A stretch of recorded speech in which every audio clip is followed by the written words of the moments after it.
How's it going, everyone? Welcome back. Hope everyone's having a very swell day. Laremy Tunsil is at the center of Bengals trade rumors right now. Laremy Tunsil, one of the better tackles in the league right now, one of the better offensive linemen in the league, getting paid handsomely to be one of the better offensive linemen in the league. And as we know, the Cincinnati Bengals need some offensive linemen.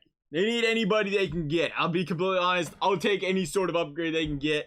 Anything to keep Joe Burrow protected, I'm all for it.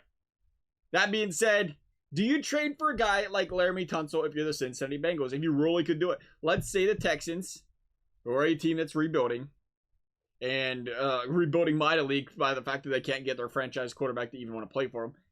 Do you go ahead and give up, say, a first-round draft pick for Laremy Tunsil? The question, or the answer, I should say, that's an easy one. The answer for me on that one's absolutely. You're not guaranteed anything out of that 31st overall pick. You're guaranteed a really good offensive lineman if you make that trade. So for me, no questions about it. You make that trade, but there's a lot more to it than that. Laremy Tunsil is one of the highest paid players in the league, making over $20 million against the cap next season. And that is where things get a little bit tricky. Because yes, you can say, well, you still got Burrow on the entry-level deal, so you still have room to work. And that is why I think it's important that the Bengals go after players in free agency, because you still have him on an entry-level deal before he's making $35 million a year or whatever. Take advantage of it. Take advantage of it and try to bring this team back to the Super Bowl. But is it wise to spend all of that money on one player for one position? That's where things get tricky and difficult for me. I'd like to see them shore up other players first. I don't think it's going to happen. I'd like to see them shore up other players first and then talk Laremy Tunsil. But otherwise, you look and say, sure, pay that much for him. Or what if you could pay 12 to 15 million for two good offensive linemen? And that is where I am leaning more towards here, is that the Bengals could do that. But of course, Riley Reiff goes at 7-10 million off the books, whatever there. Maybe you spend that on the interior. But I think the Bengals they're in a really good position here because Tunsil's contract, it's not a long one. So they're not going to be tied down for a long time with it. At the same time, you're thinking, well, if he's only tied down for 2 years, then could you have done better with that first round draft? You're going to question that as well. But I think this is a golden phase for the Bengals. Until Joe Burrow's under that long-term deal, this is the prime chance to win a Super Bowl.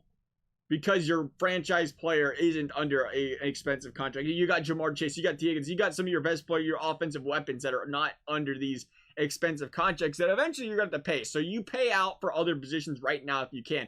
So the answer to the question to me is this. If they don't intend on finding anybody, some stud in free agency, signing him in another position, then absolutely go after it.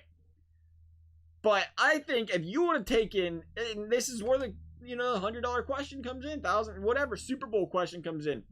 If you had Laremy Tunsil, this offensive line at the Super Bowl, the Bengals win the Super Bowl. You can very heavily make that argument. What cost the Bengals this football game at the end was they were getting destroyed from an offensive line standpoint. Now, I understand you're going up against Aaron Donald. I understand a lot of that pressure was coming up the middle, but it is a big difference when you have a couple guys out wide that can kind of lessen the impact on, the guys rushing from the outsides, and you can double team Aaron Donald more if it's possible. The problem was the Bengals' whole entire right side of the offensive line was getting worked throughout playoffs.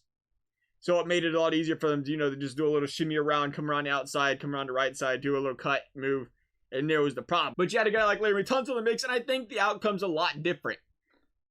It's funny, we started talking about this all of 5 minutes ago, and originally, as I say, you don't trade for Laremy Tunsil.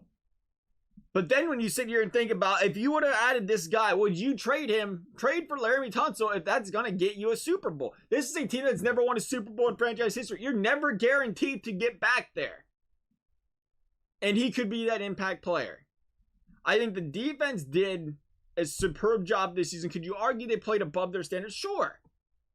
You could also argue that, Jesse Bates played below his standard. Logan Wilson's going to have an even better season next season than he did this season. Trey Hendrickson was a great compliment to that defensive line. You could make the arguments where the Bengals do not have to go and pay heavy for a defensive player. Maybe you pick up one or two solid guys. Kind of like if you get another diamond in the rough, if you will, like Mike Hilton. And if you can get a guy like Laremy Tunsil and then find a way to shimmy in, you got to find a guard.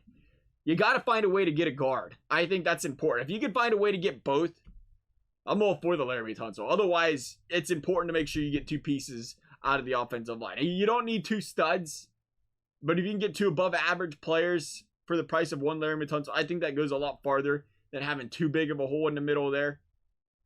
Nonetheless, though, it's nice to talk about Mike Hilton trying to recruit for the Bengals. Why not? Love to hear your guys' thoughts. Thank you guys for watching. We'll see you next time.